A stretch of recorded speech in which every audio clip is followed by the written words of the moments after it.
இன்று அவருடைய சத்தம். எழுதியவர் சகோதரர் சகரியா பூனன் அவர்கள்.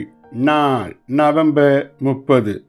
நல்ல கனி இருதயத்தின் தூய சாரத்திலிருந்து வர வேண்டும்.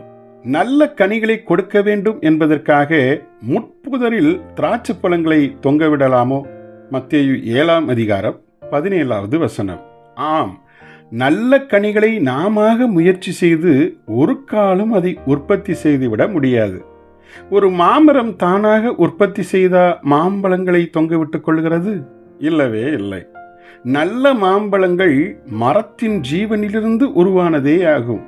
மரம் நல்லதாக இருந்தால் அது தானாகவே நல்ல கனிகளை கொடுத்துவிடும். அதாவது நல்ல கனிகள் வேண்டும் என்றால் உங்கள் கவனம் முழுவதும் ஜீவன் உற்பத்தியாகும் மரத்தின் மீதும் அல்லது அதன் வேரின் மீதும் இருக்க கடவது.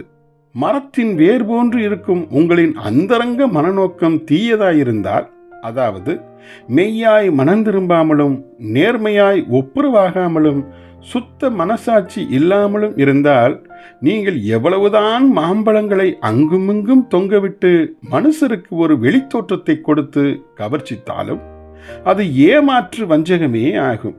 நீங்கள் மெய்யாகவே மரத்தை நல்லதாக மாற்ற விரும்புகிறவர்களாயிருந்தால், மாம்சமாகிய வேரின் மீது இயேசு கோடாரியை வைப்பதற்கு உங்களை அனுமதிக்கிறவர்களாய் இருக்க வேண்டும். இவ்வாறு கோடாரி வேரின் மீது விழுந்து மாம்சத்திற்கு மரணத்தை கொண்டு வந்து விட்டால், பரிசுத்த ஆவியானவரின் மூலமாய் உங்களில் புதிய ஜீவன் தெய்வ சுபாவமாக மலர்ந்துவிடும்.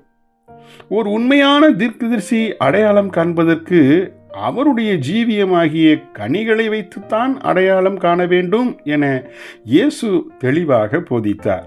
ஏனெனில் கடைசி நாளில் அநேக கள்ளத்தீர்க்கதரிசிகள் எழும்புவார்கள் என வேதாகமம் எச்சரிக்கிறது.